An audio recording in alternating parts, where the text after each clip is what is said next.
Assalamualaikum warahmatullahi wabarakatuh. Perkenalkan, nama saya Fatul Ma'arif dari kelas PTE 02 angkatan 2021. Di sini saya akan memaparkan materi dasar-dasar elektronika. Adapun tujuan pembelajaran yang pertama yaitu mahasiswa mampu menjelaskan konsep elektron, proton, atom dalam elektronika. Yang kedua, mahasiswa mampu menjelaskan karakteristik material penghantar atau konduktor, semi penghantar, dan penyekat atau isolator. Selanjutnya adalah elektron dan proton. Elektronik adalah sebuah istilah yang diambil dari kata elektron. Elektron merupakan satu dari tiga materi yang menyusun struktur atom, yakni inti atom atau nukleus, proton dan neutron, dan elektron. Setiap materi atau benda pada dasarnya terdiri atas atom, dan atom terdiri atas nukleus atau proton dan neutron dan elektron. Proton, neutron, dan elektron menentukan karakteristik kelistrikan setiap materi. Hal itu menjadi penentu setiap materi dapat digolongkan sebagai konduktor, semikonduktor, atau isolator. Proton bermuatan listrik positif dan elektron bermuatan negatif. Jika sebuah benda kekurangan elektron, maka benda itu dikatakan bermuatan positif. Akan tetapi, jika sebuah benda kelebihan elektron, maka benda itu dikatakan bermuatan negatif. Sedangkan jika jumlah muatan negatif dan muatan positifnya sama, maka benda itu disebut netral. Dalam sebuah atom, proton merupakan inti atom atau nukleus dan elektron mengorbit di sekelilingnya. Akibatnya, elektron mudah bergerak, sedangkan proton yang merupakan inti sulit bergerak. Elektron bergerak dari potensial rendah ke potensial tinggi, seperti pada gambar di bawah ini. Selanjutnya, arus listrik dan muatan listrik. Kata arus berarti aliran atau gerakan. Arus listrik mirip atau dapat dianalogikan seperti aliran air, seperti pada gambar di bawah ini. Arus listrik yang pertama, arus listrik mengalir melalui rangkaian kabel listrik. Yang kedua, baterai menghasilkan tekanan listrik disebut gaya listrik atau tegangan listrik yang memaksa muatan listrik yang bergerak atau arus listrik mengitari suatu rangkaian listrik. Yang ketiga, arus listrik mengalir mampu melakukan usaha atau memutar motor listrik. Yang keempat, listrik mengalir pada potensial tinggi ke potensial rendah, seperti yang ditunjukkan pada gambar di samping. Selanjutnya yaitu muatan listrik. Arus listrik akan mengalir pada suatu rangkaian membentuk loop tertutup dan ada beban listrik. Misalnya lampu atau pemanas yang tertutup dengan sumber listrik. Rangkaian tertutup berarti rangkaian yang seluruh bagiannya atau beban penghantar dan saklar terhubung dengan sumber listrik. Alat-alat tertentu seperti baterai mampu menyimpan muatan listrik dan mengalirkannya. Muatan listrik atau Q mengandung pengertian bahwa kemampuan alat untuk menyimpan atau membuang arus listrik atau I selama waktu tertentu atau disimbolkan dengan T, seperti pada rumus di samping. Q sama dengan I kali T. Berikut adalah contoh.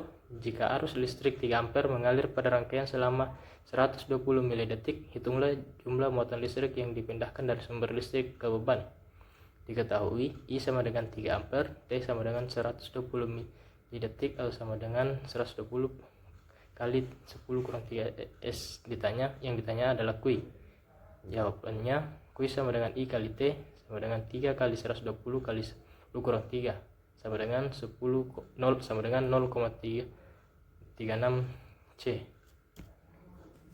Selanjutnya adalah tegangan listrik. Tegangan listrik adalah suatu beda potensial antara dua titik yang mempunyai perbedaan jumlah muatan. Tegangan listrik juga sering dianggap sebagai gaya pendorong atau yang menyebabkan perpindahan elektron dari titik satu ke titik yang lain melalui perantara konduktor, di mana semakin besar tegangan yang diberikan, maka semakin kuat pula dorongan yang dilakukan oleh elektron dalam suatu rangkaian. Muatan listrik dapat dianalogikan sebagai air yang ada di dalam sebuah tangki air, sedangkan tegangan listrik dapat kita analogikan sebagai tekanan air pada sebuah tangki. Makin tinggi letak tangki air itu, maka makin besar pula tekanannya, seperti yang ditunjukkan pada gambar di samping. Jika keran dibuka, maka air mulai bergerak dalam pipa dan kecepatan mengalirnya berhubungan erat dengan tekanan air pada tangki air di atas. Bila sepotong kawat penghantar dihubungkan antara kedua benda yang berbeda muatan, menyebabkan terjadinya perpindahan muatan di antara benda-benda tersebut. Peralihan energi itu akan berlangsung selama terdapat perbedaan potensial, seperti yang terjadi pada gambar di samping. Perbedaan potensial listrik dapat dihasilkan dengan memberikan tekanan listrik dari suatu pembangkit tenaga listrik, baterai atau generator, dapat bertindak sebagai pemacu perbedaan tegangan antara dua titik. Sistem satuan internasional atau tegangan adalah volt, yang disimbolkan dengan V, yang diambil dari nama Alexander Volta, yang menyatakan satuan volt adalah perubahan energi besar 1 joule, yang disimbolkan V sama dengan W per Q atau W sama dengan V kali Q, di mana V adalah tegangan listrik, W adalah energi listrik, dan Q adalah muatan listrik. Berikut adalah contoh. Sebuah baterai mempunyai tegangan 6 volt digunakan pada lampu. Energi yang diserap lampu adalah 12.000 joule. Berapakah muatan listrik yang dipindahkan?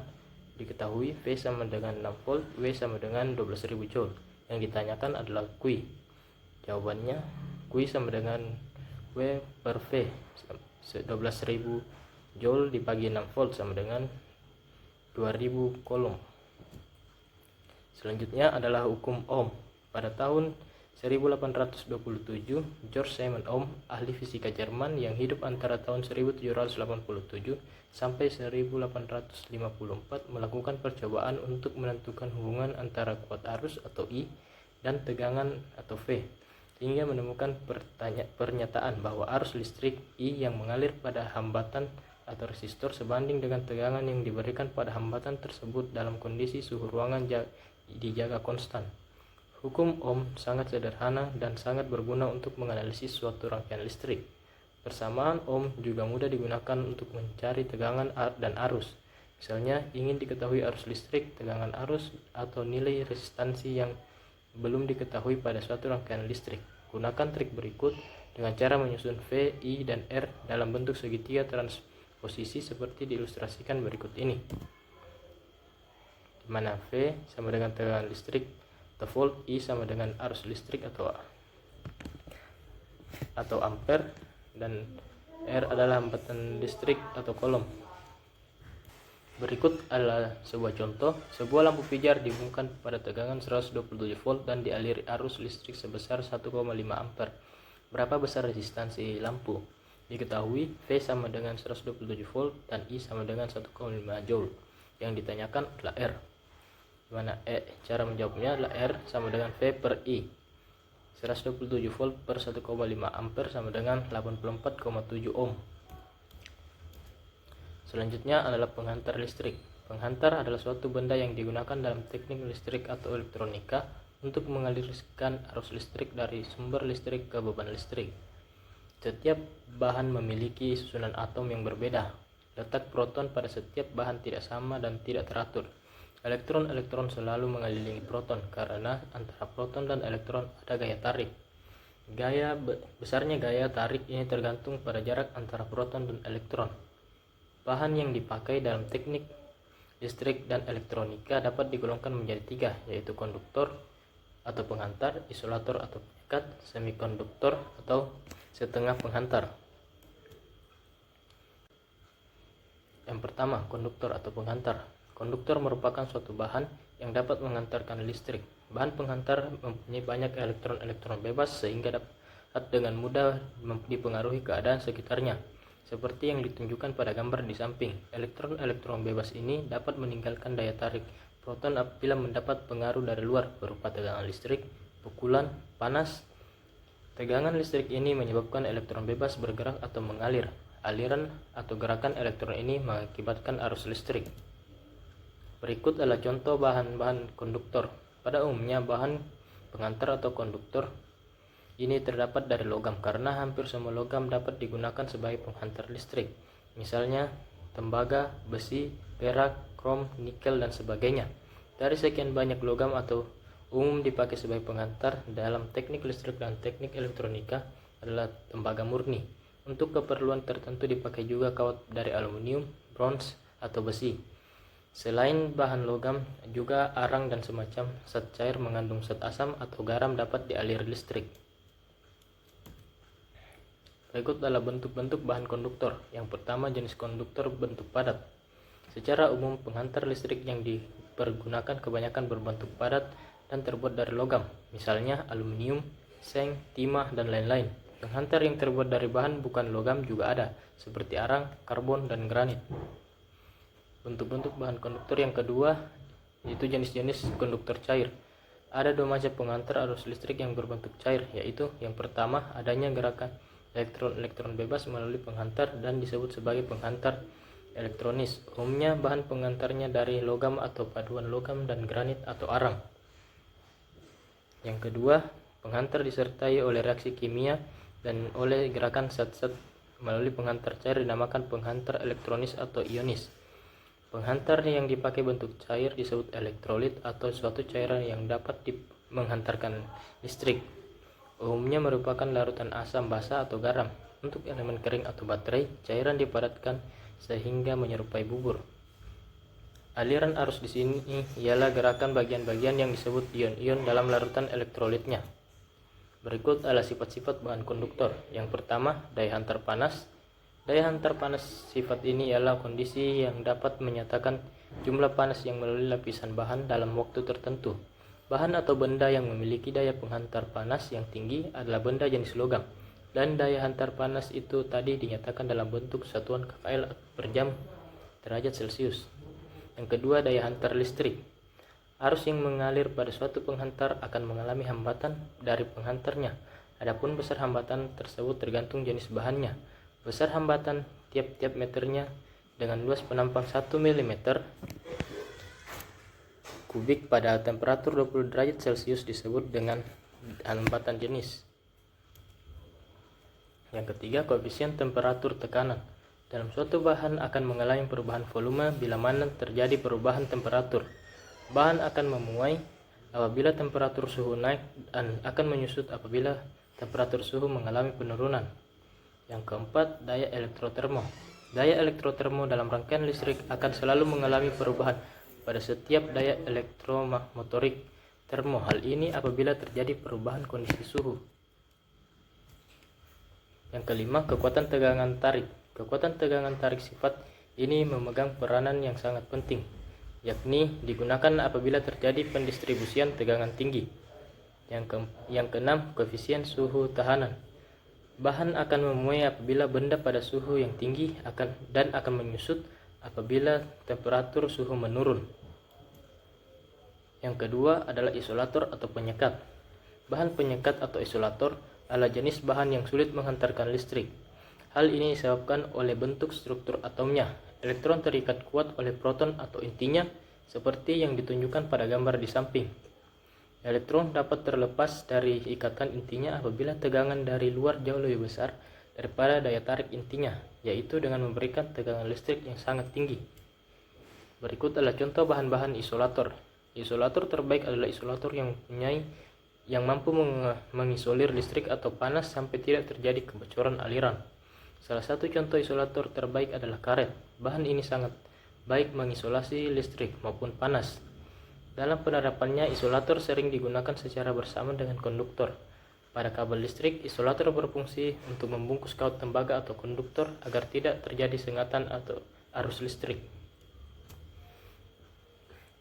Bentuk-bentuk bahan isolator. Seperti keadaan umum benda alam, maka penyekat memiliki bentuk-bentuk yang sama, yaitu padat, cair, dan gas. Hal ini berlaku sesuai dengan kebutuhan, sebab kadang-kadang perlu digunakan bahan padat, cair, atau gas, kecuali pada bahan yang dipadatkan jika kedudukannya antara cair dan padat atau bentuk padat tetapi lunak. Berikut selanjutnya adalah sifat-sifat bahan konduktor. Yang pertama, sifat listrik. Sifat utama yang harus dimiliki bahan penyekat adalah mempunyai tahanan listrik yang sangat besar. Gunanya untuk mencegah terjadinya rambatan atau kebocoran arus listrik. Yang kedua, sifat mekanis. Karena penggunaan bahan penyekat ini sedemikian luasnya, maka perlu diperhatikan sifat mekanis dari bahan penyekat tersebut. Apakah dapat mengikuti gerakan mekanis dari bahan yang disekat dan berapa kuat bahan penyekat tersebut. Yang ketiga, sifat termis. Panas dari dalam yang ditimbulkan oleh arus gaya magnet berpengaruh pada penyekat. Demikian pula, jika panas dari luar yang mungkin timbul cukup tinggi, maka bahan penyekat harus tahan terhadap panas. Yang keempat, sifat kimia. Panas yang tinggi biasanya dapat merubah susunan kimia dari bahan yang menyekat. Demikian pula adanya kelembapan udara atau basah yang terjadi di sekelilingnya. Yang ketiga, yaitu semikonduktor. Suatu bahan yang tidak dapat digolongkan penghantar tapi tidak pula dapat digolongkan sebagai isolator disebut bahan semikonduktor. Bahan semikonduktor adalah bahan penghantar listrik yang tidak sebaik konduktor, akan tetapi tidak pula seburuk isolator yang sama sekali tidak menghantarkan listrik. Pada dasarnya, kemampuan menghantar listrik semikonduktor berada di konduktor dan insulator, seperti ditunjukkan pada gambar di samping. Contoh bahan semikonduktor. Ada banyak bahan dasar yang dapat digolongkan sebagai bahan semikonduktor, tetapi yang paling sering digunakan untuk bahan dasar komponen elektronika hanya beberapa jenis saja. Bahan-bahan semikonduktor tersebut diantaranya adalah silikon, selenium, germanium, dan metal oksidas. Komponen-komponen penting yang membentuk sebuah peralatan elektronika seperti transistor, dioda, dan integrated circuit atau IC adalah komponen elektronika aktif yang terbuat dari bahan semikonduktor. Oleh karena itu, bahan semikonduktor memiliki pengaruh yang sangat besar terhadap perkembangan teknologi elektronika. Tipe atau jenis semikonduktor. Yang pertama, N-type semikonduktor. Dikatakan N-type karena semikonduktor jenis ini membawa muatannya atau charge carrier adalah terdiri dari elektron.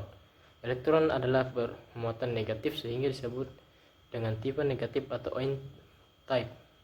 Pada semikonduktor yang berbahan silikon atau Si, proses doping dengan penambahan arsenik atau antimoni akan menjadikan semikonduktor tersebut sebagai N-type semikonduktor.